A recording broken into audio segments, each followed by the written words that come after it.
Saturday, June 25th. Again, something was wrong with my power chair, and someone had to come fix it. This time it was the charger, and it needed to be replaced. So, I arrived late to Vidcon again with just a few minutes left of the Women on YouTube discussion, but had a great few minutes discussing harassment on YouTube at Heart's Table. Then at 2 p.m. we had disabilities discussion. In that panel, again, we had Ali Taylor, Lolo from Sitting Pretty, Tommy Edison, Molly Burke, and James Rath. This time, the panel had both live captions and ASL interpreters, which was amazing. It was great seeing so many friends on the panel. For both, of course. I had friends on disabilities on YouTube and disabilities discussion. And again, relatable conversations about mental health and how it relates to our disabilities as well. About like really ignorant comments and how like our presence and our visibility on YouTube is in huge part combating these like huge misconceptions about what it means to be disabled. Again, just a really awesome panel, and I'm really glad that accessibility was like in full force for that. It was awesome. Right at the end of disabilities discussion though was the creator keynote, which this being my first VidCon, I thought, oh my gosh, this is like, you know, this is for us as creators keynote and we should be there. However, the disability panel, right, was all the way in the Marriott, like an entirely, completely different building.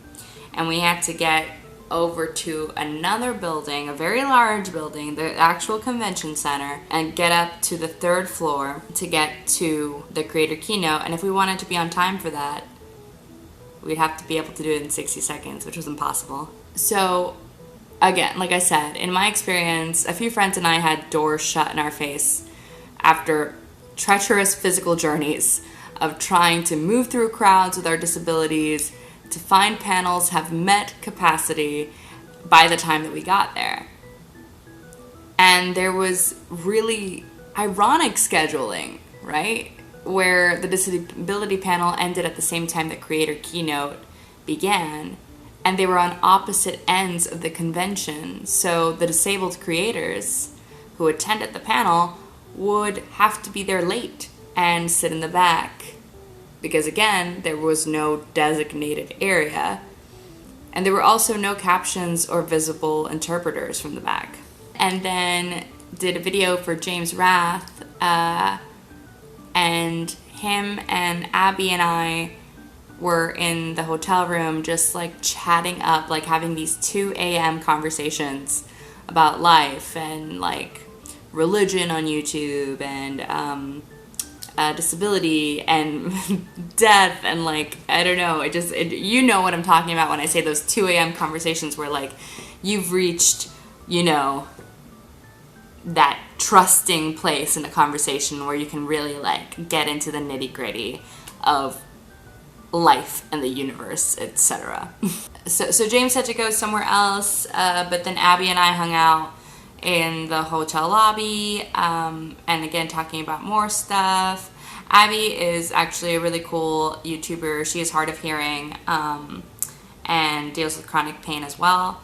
So I met her through the disability panel, and she's really great. We hung out. We tried to go over to the Twix prom party. Right before getting in there, I ran into Justin and Paul and Milo again, and we started talking again. But I really wanted to check it out, this prom party thing. So I went in there, and I don't know, I didn't feel like that was the space I wanted to be in. I don't know. I don't know why. My brother did text me though before going there and warned me that it kind of felt like an 8th grade dance. And then I walked in there and that's kind of exactly what I saw. It was a bunch of like younger people, and no offense to younger people, I'm so down. It's just I personally wasn't feeling it. And then Sunday, was our very last day in California. We would have to leave in the evening was our plane. So my brother managed to get us into Disney for the day. And that was awesome. So my brother and I wanted to make most of the day and took the first shuttle out of our hotel over to the park. And I gotta say, Disneyland is no Disney World. Sorry. But it was still an amazing day. The first thing that I noticed is like, and I'm an elitist, and I also used to work at Walt Disney World, and Walt Disney World is such a magical place for me. First thing that I just found, like, you know, eye-widening was how close the two parks were to each other. It felt like they were like 30 feet apart. Disneyland, California Adventure. Whew. They were just right there next to each other. I mean, not that that's not great in a lot of ways. At the same time, it just made me realize how small it is. And you get inside and the Sleeping Beauty castle is really small. But what I did like is they had a lot of the rides that they took out from Walt Disney World. And rides that I've never experienced before, like the Alice in Wonderland ride, and Hyperspace Mountain, which was awesome. That was great. And speaking of which, we also got to hang out with Paul and Abby and Katie and Elijah. So it was a really nice day. Got to ride Snow White, my favorite ride ever. And got to see Minnie's house for the first time since I was really little. And the Haunted Mansion. And then we had to start to get going. For the first time, right on our way back to Miami, they put me in because my seat was too far. Because I told them I can only stand for like limited amount of steps. And my seat, they thought it might be too far for me to reach on my own. So they put me in the aisle seat, which is a little it's like a little rolling chair that fits through the aisle, but it's, my camera shut off. I think it was saying that they put me in the aisle seat, aisle chair to roll me over to the chair, but because I have really wide hips, the armrests would just keep like rubbing up against my hips, and that didn't feel very nice. But it was a Delta, and it was one of the nicer airplane rides, and the safety instructions had captions. Whoa! So aside from getting my, hips like rubbed up on by cold armrests, it was actually like the most pleasant flight all around. Someone tossed me like one of those like neck pillows, probably because I seemed desperate for it. My body just kind of goes kind of limp. But yeah, it was good. I got home. The end. I will be making a how to improve accessibility at your event video-ish thing right after this. So stay tuned for that.